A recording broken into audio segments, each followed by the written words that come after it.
Praise Lord. ദൈവതിരുനാമം ഈ പ്രഭാതത്തിൽ വാഴ്ത്തപ്പെടുമാറാകട്ടെ. പ്രഭാത ചിന്തയോടെ ദൈവപാദപീഠത്തിലടുത്ത് വരും. അതിനാധാരമായി ലൂക്കോസിന്റെ സുവിശേഷം 23-ാം അധ്യായം 34-ാം വാക്യം. എന്നാൽ യേശു, പിതാവേ, ഇവർ ചെയ്യുന്നത് ഇന്നതെന്ന് അറിയായിക കൊണ്ട് ഇവരോട് ക്ഷമിക്കണമേ. യേശു ക്രിസ്തു ക്രൂശിൽ പറഞ്ഞ 7 മൊഴികളെക്കുറിച്ച് നമുക്ക് തിരുവചനത്തിൽ കാണുവാൻ കഴിയുന്നുണ്ട്. അതിലൊരു മൊഴിയാണ്, പിതാവേ, ഇവർ ചെയ്യുന്നത് ഇന്നതെന്ന് അറിയായികയാൽ ഇവരോട് ക്ഷമിക്കണമേ. ഇതൊരു പ്രാർത്ഥനയാണ്. സുവിശേഷത്തിൽ യേശു ക്രിസ്തുവിന്റെ 8 പ്രാർത്ഥനകളെ കുറിച്ച് നമുക്ക് കാണുവാൻ കഴിയും. ശിഷ്യന്മാർ തൻ്റെ അരികിൽ വന്ന് ഞങ്ങളെ പ്രാർത്ഥിപ്പാൻ പഠിപ്പിക്കണമേ എന്ന് പറയുമ്പോൾ, നിങ്ങൾ പ്രാർത്ഥിക്കുമ്പോൾ ഇവണ്ണം പ്രാർത്ഥിപ്പിൻ എന്ന് പറഞ്ഞ് തൻ്റെ ശിഷ്യന്മാരെ കർത്താവ് പ്രാർത്ഥന പഠിപ്പിക്കുന്നതായിട്ട് നമുക്ക് കാണുവാൻ കഴിയുന്നുണ്ട്. ക്രൂശിൽ വെച്ചും താൻ പ്രാർത്ഥിച്ചു, തനിക്ക് വേണ്ടിയല്ല മറ്റുള്ളവർക്ക് വേണ്ടി എന്ന് നമുക്ക് കാണാം. പിതാവേ, ക്ഷമിക്കണമേ.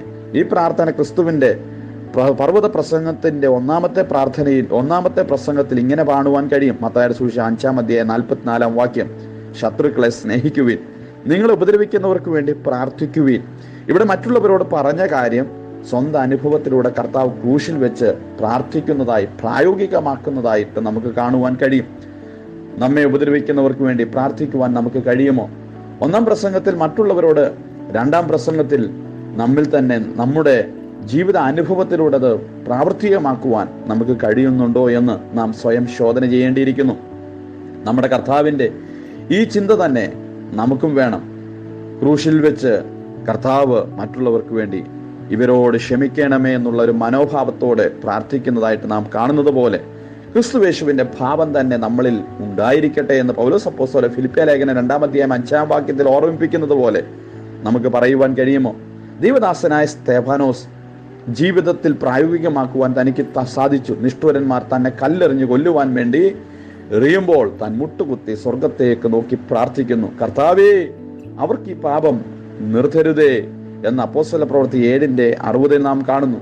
ക്രിസ്തുവിന് വേണ്ടി രക്തസാക്ഷികളായി തീർന്ന അനേകായിരങ്ങൾ തങ്ങളുടെ ഘാതകന്മാർക്ക് വേണ്ടി പ്രാർത്ഥിച്ചുകൊണ്ടാണ് ജീവൻ വിട്ടതെന്ന് നമുക്ക് ചരിത്രത്തിലൂടെ കാണുവാൻ കഴിയും. നമ്മുടെ ശത്രുക്കൾക്ക് വേണ്ടി പ്രാർത്ഥിക്കുവാൻ നമുക്ക് സാധിക്കണം.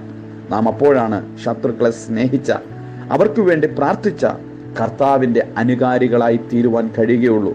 അതിന് നമുക്ക് സൗമ്യത വേണം. തിരുവചനം ഇങ്ങനെ പറയുന്നു, നിങ്ങളുടെ സൗമ്യത സകല മനുഷ്യരും അറിയട്ടെ.